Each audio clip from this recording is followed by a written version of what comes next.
आज के इस खुतबा जुमा में मैं जिस उन्वान को लेकर खड़ा हूँ, जिसके मुतालिक मैं आप सबों से बातें करना चाहता हूँ, वह है क़यामत की निशानियाँ, क़यामत की अलामतें। आज हम बिल्कुल बेखबर हैं, नादान अनजान बनकर बैठे हुए, जबकि हमारे सामने क़यामत की वो निशानियाँ जो अल्लाह के नबी सल्लल्लाहु अलैहि वसल्लम ने बताए हैं, हमारी नज़रों के सामने वो चीज़ें हो रही हैं, वो सब निशानियाँ मौजूद हैं, लेकिन फिर भी हम दुनिया कमाने के पीछे लगे हुए हैं। सबसे अफसोस की बात है कि आज मुआशरे के अंदर सबसे ज़्यादा क़यामत की निशानियाँ अगर देखी जाती है तो हम मुसलमानों में देखी जाती है। इंशाअल्लाह आज इसी के मुतालिक बातें होंगी। अल्लाह रब्बुल आलमीन कुरान मजीद के अंदर इरशाद फरमाता है, इन्नहुम यरौनहु बईदा, बेशक इस क़यामत की हौलना क्यों को दूर समझ रहे हो, व नराहु करीबा, हालांकि हम उसे करीब ही देख रहे हैं। फिर अल्लाह रब्बुल आलमीन दूसरी जगह इरशाद फरमाता है, फहल यंज़ुरूना, कि क्या वो क़यामत का इंतज़ार कर रहे हैं कि उनके पास अचानक आ जाए। फ़क़द जाअ अशरातुहा, यक़ीनन उनकी अलामतें, उनकी निशानियाँ तो आ चुकी हैं। मुसलमानों, किस इंतज़ार में हो? अल्लाह रब्बुल आलमीन कहता है कि क्या इंतज़ार कर रहे हो कि अचानक तुम्हारे सामने क़यामत आ जाए, तुम्हें धंसा कर ले जाए, तुम्हें ज़मीन पर घुसा दे।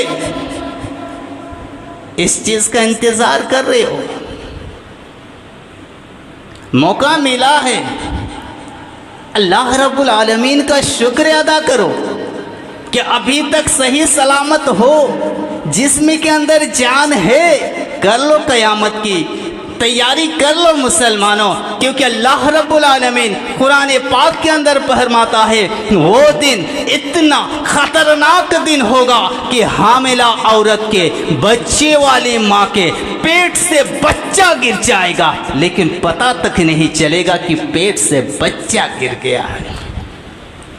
लोग नशे में रहेंगे, लोग टलमल करेंगे। कब तैयारी करोगे? मरने के बाद फिर मौका नहीं मिलेगा। वक्त दौलत बहुत कमा लिए, दौलत के पीछे बहुत भाग लिए, प्रॉपर्टी बहुत जमा कर लिए, एक एक दो दो तीन तीन मंजिली की बिल्डिंगें भी आपने बना ली। 60 साल के लिए, 70 साल के लिए वो जिंदगी, हमल वाली माँ के पेट से बच्चा गिर जाएगा।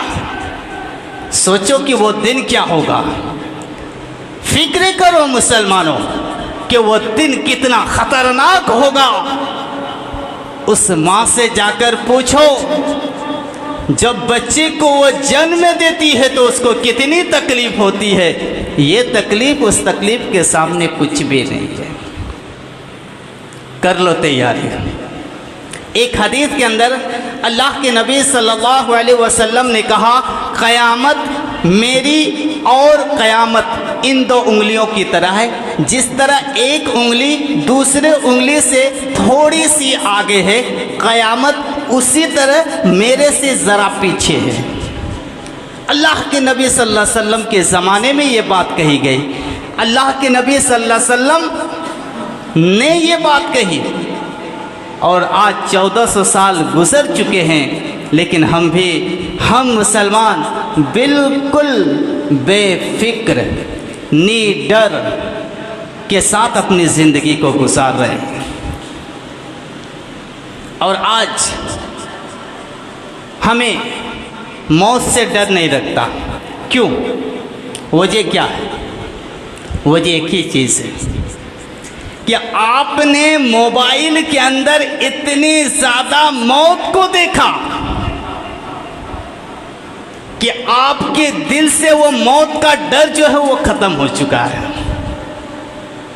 क़यामत की निशानियाँ मुसलमानों इमाम कायनात मुहम्मदुर रसूलुल्लाह सल्लल्लाहु अलैहि वसल्लम के वक्त से शुरू हो चुकी है।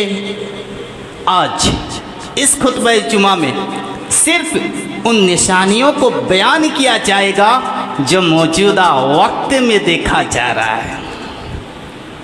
जो आज मौजूदा वक्त में हम मुसलमान कर रहे हैं और उस पर ना रोक ना थाम ना उस बुराई को हम रोकने की कोशिश में हैं। बस सिर्फ हमें कुर्सी चाहिए। बुराई से रोकना हमारा काम नहीं है, हमें कुर्सी चाहिए। जो कर रहा है करने दो। इमाम कायनात मुहम्मदुर रसूलुल्लाह सल्लल्लाहु अलैहि वसल्लम के ज़माने में क़यामत की निशानियों में से एक निशानी ये भी है मुसलमानों कि हर आने वाला कल आज से बदतर होगा। कल हर आने वाला कल आज से बदतर होगा। अब ये हदीस सुनिए। हज़रत ज़ुबैर बिन आदी रज़ी अल्लाह ताला अन्हु बयान करते हैं कि हम अनस बिन मालिक रज़ी अल्लाह ताला अन्हु की खिदमत में हाजिर हुए और जो मुसीबतें हज्जाज बिन यूसुफ की तरफ से लायक हुई थी उनकी शिकायत की, तो अनस रज़ी अल्लाह ताला अन्हु ने कहा सब्र करो, तुम पर ऐसा वक्त आने वाला है, तुम पर एक ऐसा दौर आने वाला है जो हर आज से बदतर होगा, यानी गुजरे हुए दिन से बदतर होगा। यहाँ तक कि तुम अपने रब से जा मिलोगे, यहाँ तक कि तुम्हारी मौत हो जाएगी, यहाँ तक कि तुम कब्र में चले जाओगे, यहाँ तक कि तुम अल्लाह के प्यारे हो जाओगे। हर आने वाला दिन आज से बदतर होगा। आज अगर मुआशरे में पूछा जाए सब परेशान हैं। कोई ये नहीं कहता कि मेरी ज़िंदगी अच्छी चल रही है, बहुत दौलत कमा ली है, फिर भी लाख करोड़ों का बिजनेस और कारोबार चल रहा, तब भी पूछिए तो कहेगा हम परेशान हैं। इस हदीस से मालूम होता है कि हर आने वाला वक्त गुजरे हुए वक्त से बुरा होगा। हाँ, कभी इसका उल्टा भी हो सकता है, लेकिन हदीस अपनी जगह बरहक है, हदीस अपनी जगह सही है। मजमूई तौर पर देखा जाए तो शायद ही कोई इंसान इस वक्त को अच्छा कहे, नहीं तो सब यही कहते हैं कि पहला वक्त बेहतर था। क़यामत की निशानियों में से ये है इल्म का खात्मा हो जाएगा। हज़रत अनस बिन मालिक रज़ी अल्लाह ताला अन्हु रिवायत करते हैं कि इमाम कायनात मुहम्मदुर रसूलुल्लाह सल्लल्लाहु अलैहि वसल्लम ने इरशाद फरमाया क़यामत की निशानियों में से ये है कि इल्म का उठ जाना, जहालत का बढ़ जाना और शराब का पिया जाना। मुसलमानों, क़यामत की ये निशानी बिल्कुल वाज़ेह तौर पर देखी जा रही है। आज मुआशरे के अंदर आज हम अपनी औलाद को तालीम तो देते हैं, आज हम अपनी औलाद को पढ़ा तो रहे हैं, बड़े बड़े यूनिवर्सिटियों में, कॉलेजों में, स्कूलों में पढ़ा रहे हैं, लेकिन अल्लाह के नबी सल्लल्लाहु अलैहि वसल्लम ने कहा कि इल्म का खात्मा हो जाएगा, इल्म ख़त्म हो जाएगा, इल्म उठ जाएगा।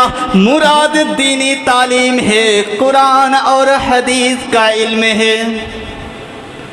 अगर कोई इंसान दुनियावी की किताबें जितनी भी हो सब पढ़ ले, तब भी वो इस्लाम की नज़र में जाहिल है। अगर उसके अंदर कुरान और हदीस का इल्म नहीं है तो वो इंसान इस्लाम के नज़र में पढ़ा लिखा आदमी नहीं है। दुनिया की जितनी किताबें कुरान और हदीस का इल्म अगर उसके अंदर नहीं है तो वो पढ़ा लिखा नहीं है। ये क़यामत की निशानी है कि लोग अपने दौलत के बलबूते पर कुरान और हदीस को छोड़ देंगे, यहूद और नसारा की पैरवी करेंगे, यहूद और नसारा के कॉलेज यूनिवर्सिटियों में पढ़ाएंगे। क़यामत की निशानी है, ये भी क़यामत की निशानी है। एक मर्तबा अल्लाह के नबी सल्लल्लाहु अलैहि वसल्लम के सामने किसी बात का जिक्र हुआ।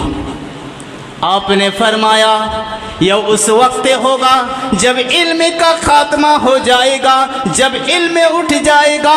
ज़ियाद बिन लबीद रज़ी अल्लाह तआला अन्हु ने कहा या रसूल अल्लाह, इल्म कैसे उठ जाएगा? हालांकि हम कुरान पढ़ते हैं और अपनी औलाद को कुरान पढ़ाते हैं या रसूल अल्लाह, और आगे वो अपनी औलाद को कुरान पढ़ाएंगे। ये सिलसिला तो क़यामत तक चलता रहेगा, ये दौर तो क़यामत तक चलता रहेगा। इमाम कायनात मुहम्मदुर रसूलुल्लाह सल्लल्लाहु अलैहि वसल्लम ने कहा ज़ियाद, तेरी माँ तुझ पर रोए, तेरी माँ तुझ पर रोए। मैं तो तुझे मदीना के समझदार लोगों में शुमार करता था ज़ियाद, मैं तो तुझे मदीना के अक्लमंद लोगों में शुमार करता था। क्या ये हकीकत नहीं है, क्या ये सही नहीं है कि यहूद और नसारा तौरात और इंजील पढ़ते हैं, लेकिन उनमें से जो कुछ भी लिखा हुआ है उनमें से किसी चीज पर भी अमल नहीं करते।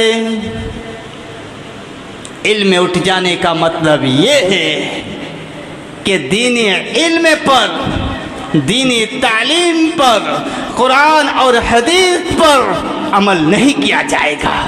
आज मुआशरे के अंदर कोई भी मसला लेने के लिए आपको मौलवी के पास नहीं जाना पड़ेगा। आप किसी बड़े के पास चले जाइए, वो आपको मसला दे देगा। जितने हैं तमाम जायज़ आपको कर देंगे कि ये जायज़ है, ये जायज़ है, ये जायज़ है।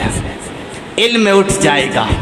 क़यामत की बहुत बड़ी निशानी है कि लोग इल्म तो हासिल करेंगे लेकिन उस पर अमल नहीं करेंगे। मौलवी आलिम बड़े बड़े होंगे लेकिन कुरान और हदीस से हटकर बात करेंगे।